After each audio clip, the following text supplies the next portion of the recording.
Буквально несколько минут назад стали известны чрезвычайные новости из мира российского шоу-бизнеса.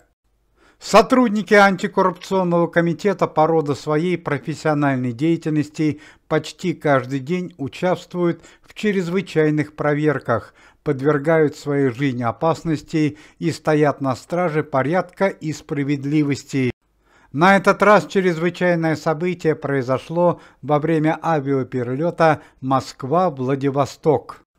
Начальник Следственного комитета и заместитель команды Никиты Михалкова Александр Иванович Бастрыкин, который совсем недавно выписался из больницы после болезни, сразу приступил к своим профессиональным обязанностям и направился в город Владивосток для глобальной проверки местных властей. Александр Иванович летел в штатской одежде, поэтому не привлекал к себе внимания пассажиров.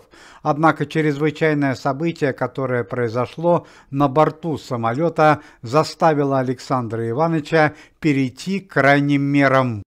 В салоне самолета помимо Александра Бастрыкина и других пассажиров находились два известных российских артиста, резидента программы Comedy Club и российские эстрадные исполнители, два брата Александр и Георгий Ревва.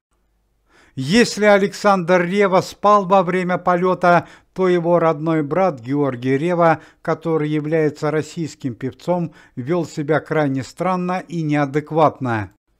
Георгий Ревва, который еще ранее обвинялся в покушении на сотрудников антикоррупционного комитета, во время полета употреблял спиртные напитки и вел себя заносчиво по отношению к другим пассажирам.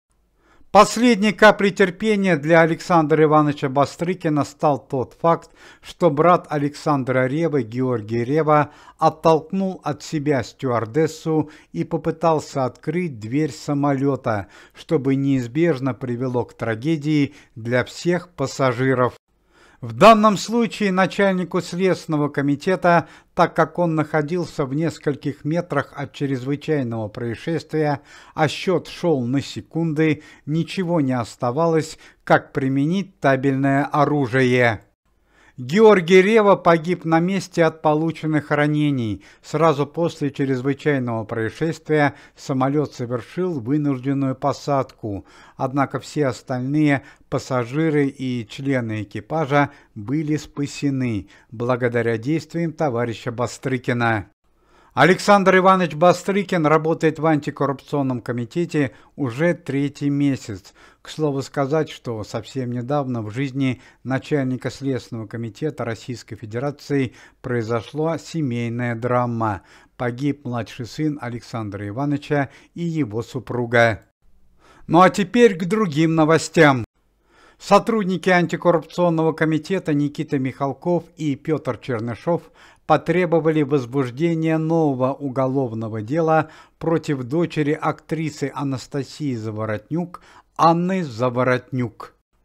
Отметим, что еще несколько месяцев назад Анна Заворотнюк обвинялась в том, что незаконно потратила деньги, которые были предназначены для лечения ее матери, и даже некоторое время провела в местах лишения свободы. Однако во время похорон Анастасии Заворотнюк по просьбе Татьяны Навки ее временно выпустили на свободу, чтобы она присутствовала на похоронах матери. Однако спустя время Никита Михалков и Петр Чернышов вернулись к этому вопросу и требуют, чтобы Анну Заворотнюк вновь отправили в места лишения свободы, так как если бы она не растратила финансовые средства, возможно бы Анастасию Заворотнюк удалось вылечить.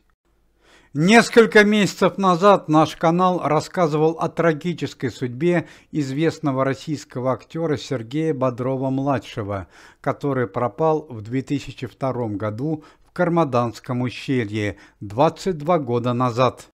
Мы уже сообщали, что 2 месяца назад в местной деревне в районе Кармаданского ущелья был найден человек, очень похожий на Сергея Бодрова. В тот момент к месту происшествия приехал отец Сергея Бодрова, Сергей Бодров-старший. После проведения ДНК-экспертизы и других медицинских анализов было до конца выяснено, что человек, которого обнаружили в деревне, в действительности является Сергеем Бодровым-младшим. К сожалению, тогда у Сергея Бодрова-младшего полностью пропала речь и память. Так вот, буквально несколько дней назад стали известны положительные результаты.